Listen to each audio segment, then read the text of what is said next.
Olá pessoal, tudo bem? Aqui é o professor Supermalva. Vamos aí para mais uma videoaula, mas antes de mais nada vai lá, se inscreve no canal, ativa o sininho para não perder nada, dá aquele like positivo, não custa nada, ajuda bastante aí no canal, crescer, desenvolver também, pessoal, nossos queridos colegas concurseiros, localizar os vídeos com maior facilidade aí para auxiliar nos seus estudos, tá? Não custa nada e ajuda muito. Então, se inscreve no canal, dá aquele like positivo e vem com o tio.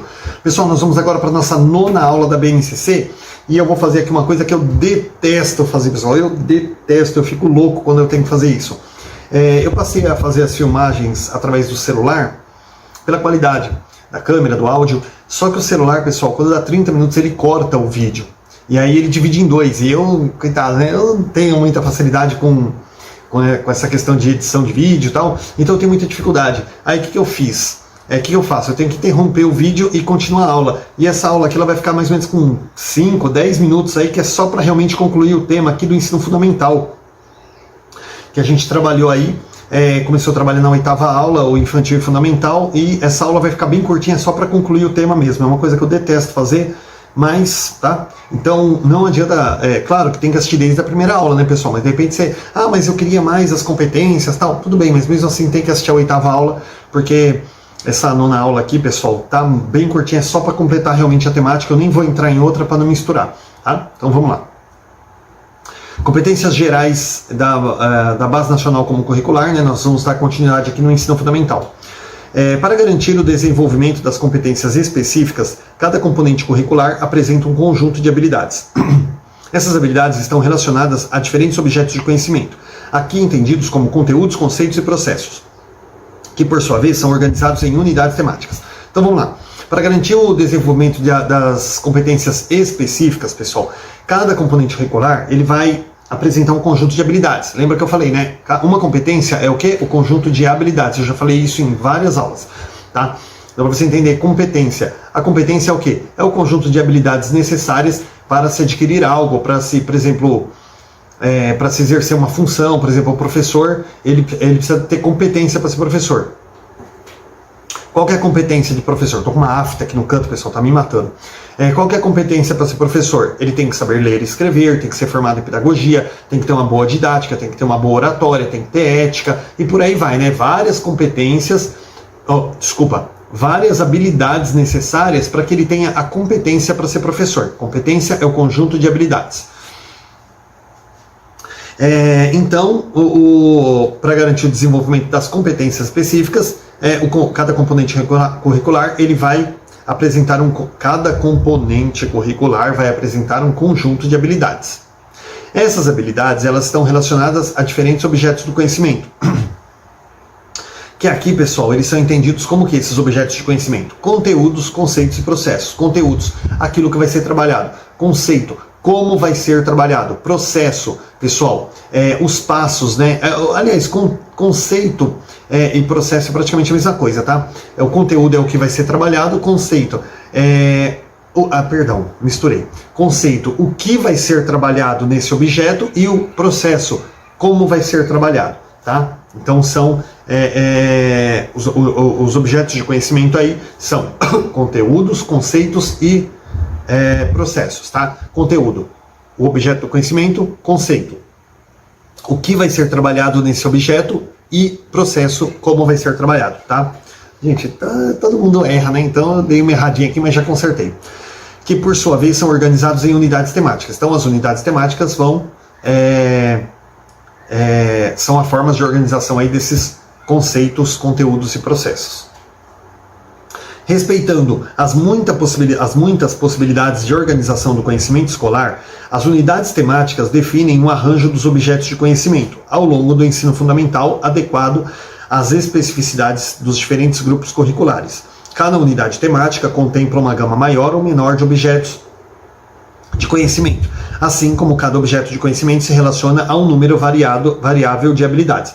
Então, assim, pessoal, respeitando aí as muitas possibilidades de organização do conhecimento escolar, existem várias formas aí de se realizar a organização do conhecimento escolar, respeitando essas diversas formas, tá? As unidades temáticas, pessoal, elas definem o quê? Um arranjo de objetos de conhecimento, ou seja, ela vai pegar um objeto de conhecimento que meio que tem uma relação com o outro ali, para que você possa também organizar de uma forma melhor o seu trabalho, tá? Ao longo do ensino fundamental. adequada a quê? Às especificidades dos diferentes componentes curriculares. Então são objetos que, por exemplo, você vai pegar ali na matemática, você vai trabalhar objetos ligados à matemática, então respeitados as especificidades dos diferentes componentes curriculares. Cada unidade temática contempla uma gama maior ou menor de objetos, ou seja, gente, de objetos de conhecimento. Então assim, não todo mundo, cada um tem que ter 30 objetos de conhecimento. Não, cada um vai ter um pouquinho mais, outro vai ter um pouquinho menos, tá? Isso não vai diminuir nem aumentar o seu valor em relação aos demais. Vale destacar que o uso de numeração sequencial para identificar as habilidades de cada ano ou bloco de anos não representa uma ordem ou hierarquia esperada nas aprendizagens. Então assim, pessoal, quando você vai usar uma numeração sequencial aí para identificar habilidades de cada ano ou bloco, né, de anos, isso aí não significa que uma hierarquia esperada, ou seja, assim, olha, você tem que ter esse mínimo aqui para você aprender. Não, isso aí é coisa da BNCC, são as competências da BNCC, tá? Quando você vai colocar uma numeração sequencial, por exemplo, eu tenho aqui 15 objetos de conhecimento, ele aprendeu 13, então olha, ele não atingiu. Não, ele atingiu 13, tá? Os outros 2, ele vai dar continuidade a partir daqui para frente, tá? Então, não é uma hierarquia esperada aí nas aprendizagens, tá? Tudo bonitinho ali. A progressão das aprendizagens, a progressão das aprendizagens que se explicita na comparação entre os quadros relativos a cada ano, pode tanto estar relacionado aos processos cognitivos em jogo, quanto aos objetos de conhecimento ou ainda aos modificadores. Tá? Então assim, pessoal, o que é processo cognitivo em jogo? Quando ela é expressa por verbos que indicam processos cada vez mais ativos ou exigentes. Tá? Objetos de conhecimento, né, que podem apresentar crescente sofisticação ou complexidade. E modificadores, que, por exemplo, podem fazer referência a contextos mais familiares aos alunos, aos poucos, expandir-se para contextos mais amplos.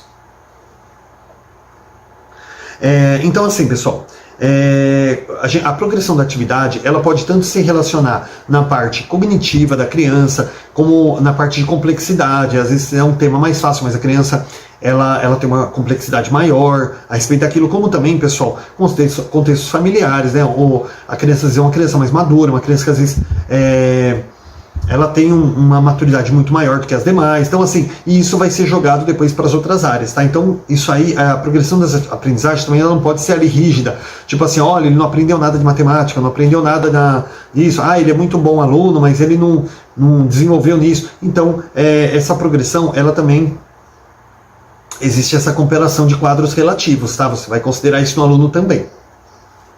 Também é preciso enfatizar que os critérios de organização das habilidades descritos na BNCC expressam um arranjo possível, dentre outros. Então assim, pessoal, essa organização das habilidades, ela não importa a ordem, tá? Você não precisa também trabalhar aqui naquele conjuntinho de ordens ali, você vai trabalhando de acordo com o que você vê que a sala vai pedindo, ou que a sala vai tendo maior facilidade, tá bom? Não tem a ordem dos fatores não altera o resultado.